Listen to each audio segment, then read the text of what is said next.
जहां किसान हल की पूजा करता है, लोहार अपने औजारों के सामने खड़े होकर हाथ जोड़ता है, विद्यार्थी अपनी पुस्तकों को अपने मस्तक से लगाता है, इसी प्रकार सैनिक शस्त्रों की पूजा करते हैं। हमारे यहां हथियारों को कभी भी केवल हिंसा का साधन नहीं माना गया है। हमारे लिए शस्त्र केवल एक टूल नहीं है, शस्त्र केवल शक्ति प्रदर्शन के लिए नहीं है, बल्कि हम यह मानते हैं कि शस्त्र धर्म की स्थापना करने के यह साधन है। इसलिए भगवान श्री राम ने अपने धर्म धनुष से अधर्मी रावण का वध किया और मां दुर्गा ने अपने शस्त्रों से असुरों का संहार किया। भगवान कृष्ण के सुदर्शन चक्र ने अधर्मियों को समाप्त किया। शस्त्र भक्ति आसुरी ताकतों के खिलाफ दैवी शक्ति के विजय का यह महात्म्य दर्शाती है। इसलिए जब हम किसी शस्त्र की पूजा करते हैं तो हम उसके साथ ही यह संकल्प भी लेते हैं कि इस शक्ति का प्रयोग केवल धर्म और न्याय की रक्षा के लिए ही किया जाएगा। साथियों, हमारा यह संकल्प ऐतिहासिक रूप से हमारे पूर्वजों से होते हुए हम सभी तक पहुंचा है। भगवान श्री राम ने अपने जीवन में इसी संकल्प को दिखाया था। जब उन्होंने रावण के विरुद्ध युद्ध किया तो उनके लिए वह युद्ध केवल विजय का साधन नहीं था, बल्कि धर्म की स्थापना का वह एक माध्यम था। महाभारत का युद्ध भी जब श्री कृष्ण के मार्गदर्शन में हुआ तो उसका उद्देश्य पांडवों को विजय दिलाना नहीं था, बल्कि उसका उद्देश्य धर्म की स्थापना ही करना था। हालांकि यह बात ध्यान देने लायक है कि धर्म की स्थापना करने के लिए, धर्म की रक्षा करने के लिए केवल संकल्प ही पर्याप्त नहीं है। संकल्प के साथ साथ शक्ति भी यह आवश्यक है, और वह शक्ति शस्त्र के माध्यम से ही प्रकट होती है। इसलिए हमारे यहां शस्त्रों की पूजा को भी उतना ही महत्व दिया गया है। शस्त्रों का सम्मान करने का एक अर्थ अपने सैनिकों का सम्मान करना भी है जो उन्हें धारण करते हैं। इसलिए हमारे पूर्वजों ने हमें यह मार्गदर्शन दिया, केवल शास्त्र, ज्ञान, विद्या और संस्कृत को ही संजोना पर्याप्त नहीं है, बल्कि शस्त्रों की शक्ति भी उतनी ही आवश्यक है।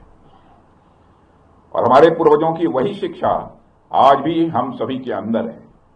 ऑपरेशन सिंदूर में पूरी दुनिया ने इस बात का अनुभव किया है, और शस्त्र पूजा इस बात का प्रतीक है कि भारत सिर्फ शस्त्र की पूजा नहीं करता है, बल्कि समय आने पर शस्त्रों का इस्तेमाल करना भी जानता है। आप हमारे देवी देवताओं की प्रतिमाओं को ध्यान से देखिए, उनके एक हाथ में शास्त्र है तो दूसरे हाथ में शस्त्र है, क्योंकि हमें वह संदेश देते हैं कि शास्त्रों की रक्षा शस्त्र से ही की जा सकती है। अगर हमारे पास ज्ञान है लेकिन उसे बचाने के लिए हमारे पास शक्ति नहीं है तो स्वाभाविक रूप से वह ज्ञान नष्ट हो जाएगा। और अगर हमारे पास केवल शस्त्र है परंतु उनका मार्गदर्शन करने वाला जो ज्ञान चाहिए वह ज्ञान नहीं है, तो वह शक्ति अराजकता में बदल जाएगी। इसलिए शास्त्र और शस्त्र का संतुलन ही हमारी सभ्यता को जीवंत और अजेय बनाता है। साथियों, शास्त्र के मामले में तो हम हमेशा ही समृद्ध रहे हैं, लेकिन मुझे गर्व है कि भारत शस्त्रों के मामले में भी समृद्ध बन रहा है। आज अपने आत्मनिर्भर भारत के संकल्प के कारण भारत शस्त्रों का सिर्फ कंज्यूमर ही नहीं, शस्त्रों का केवल उपभोक्ता ही नहीं, बल्कि मैन्युफैक्चरर और एक्सपोर्टर भी बन रहा है। साथियों, शस्त्रों की पूजा का यह दिन केवल हमारे व्यक्तिगत जीवन तक सीमित नहीं है, बल्कि हमारे राष्ट्रीय जीवन से भी गहराई से यह जुड़ा हुआ है। जब एक राष्ट्र के रूप में हम अपने शस्त्रों का सम्मान करते हैं तो हम केवल हथियारों का नहीं, बल्कि हम अपनी सामूहिक शक्ति, अपनी सुरक्षा और अपनी स्वतंत्रता का भी सम्मान कर रहे होते हैं। भारत जैसे विशाल और विविधता से भरे राष्ट्र के लिए शस्त्रों का महत्व और भी बढ़ जाता है, क्योंकि हमारी सीमाओं पर जो चुनौतियां हैं उनका स्वरूप कभी आसान नहीं रहा है, और ये चुनौतियां भी अलग अलग तरीके से आती हैं। उत्तरी सीमाओं पर भी स्थितियां चुनौतीपूर्ण हैं। पश्चिमी मोर्चे पर भी आतंकवाद का खतरा निरंतर बना हुआ है और हिंद महासागर में भी नई नई रणनीतिक परिस्थितियां बन रही हैं। कभी ये चुनौतियां बाहरी आक्रमण के रूप में सामने आती हैं, कभी आतंकी संगठनों के रूप में आती हैं और आजकल तो साइबर वार और इंफॉर्मेशन वार के रूप में भी चुनौतियां आ रही हैं। साथियों, इस शस्त्र पूजा पर हमें यह भी ध्यान रखना है कि इन सभी चुनौतियों का सामना करने के लिए केवल हथियार ही पर्याप्त नहीं है। इसके लिए मनोबल, परस्पर एकता और विश्वास भी उतना ही आवश्यक है। और पूरा देश इस बात पर विश्वास करता है कि हमारे सैनिकों के भीतर ये सभी मूल्य विद्यमान हैं और मुझे गर्व है कि हमारी सेनाओं ने बार बार यह सिद्ध किया है कि केवल शस्त्रों की शक्ति पर नहीं बल्कि अपने साहस और अपने संकल्प की शक्ति पर भी विजय प्राप्त करती है।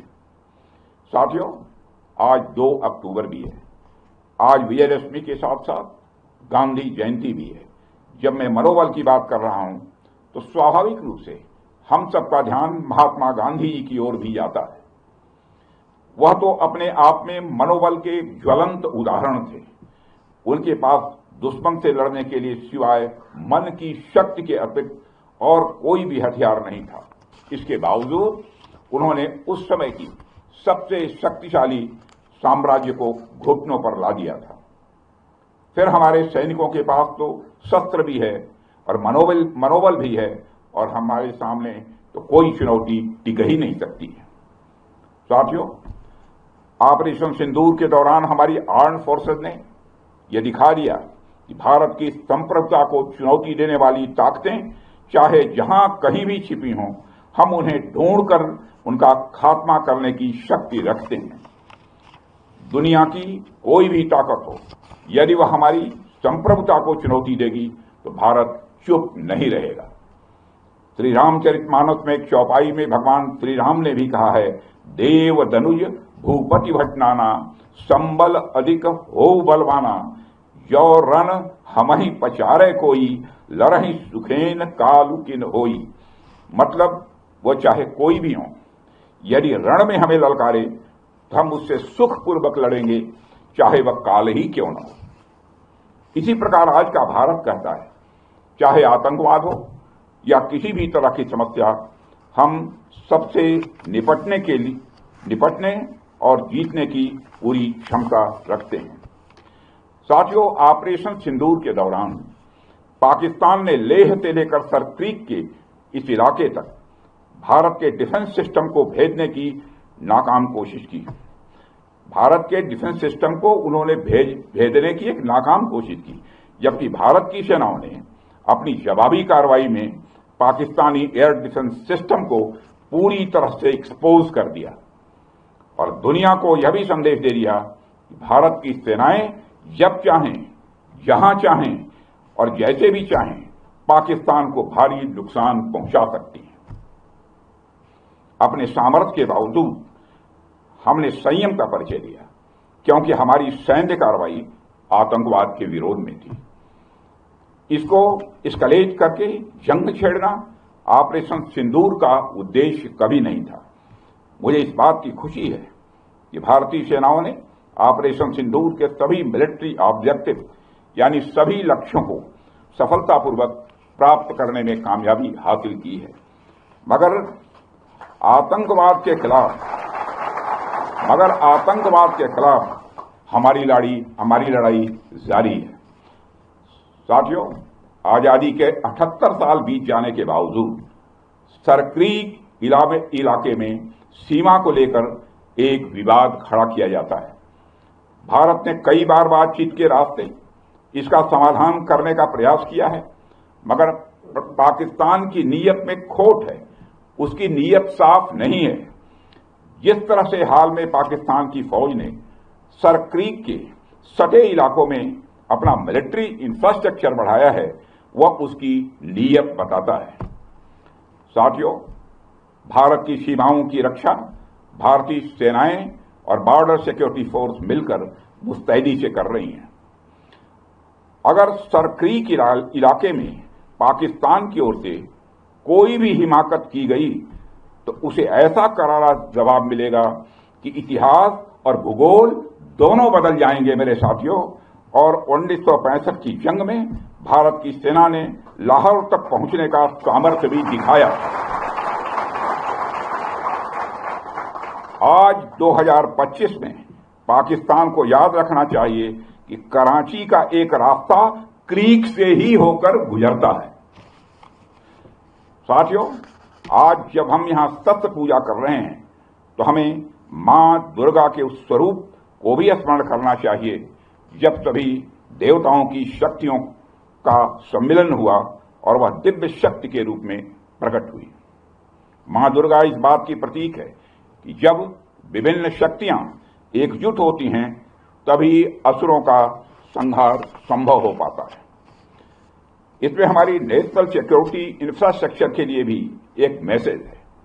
थल सेना, वायुसेना और नौसेना, ये तीनों ही सेवाएं और हमारे और बीएसएफ हमारी यह शक्ति के स्तंभ हैं। जब ये सभी मिलकर कार्य करती हैं तभी हम हर चुनौती का प्रभावी ढंग से सामना कर सकते हैं। और हमारी सरकार लगातार अपनी सेनाओं के ज्वाइंटनेस पर भी बल दे रही है। साथियों, आज भी हमें ज्वाइंटनेस का ही एक उदाहरण देखने को मिला है। एक्सरसाइज वरुणास्त्र द्वारा हमारी सर्विसेज की संयुक्त क्षमता का प्रदर्शन देखकर मुझे पूरा भरोसा हो गया कि हम हर चुनौती का सामना करने के लिए तैयार हैं और दुश्मन के हर इरादे को नेस्त नाबूद करने के लिए पूर्ण रूप से तैयार हैं। साथियों, यह हमारी सेनाओं का ज्वाइंटनेस ही था जिसने ऑपरेशन सिंदूर को रिकॉर्ड समय में अंजाम दिया था। और मैं आज इस अवसर पर ऑपरेशन सिंदूर की सफलता पर अपने वीर जवानों और अधिकारियों को विशेष रूप से बधाई देना चाहता हूं।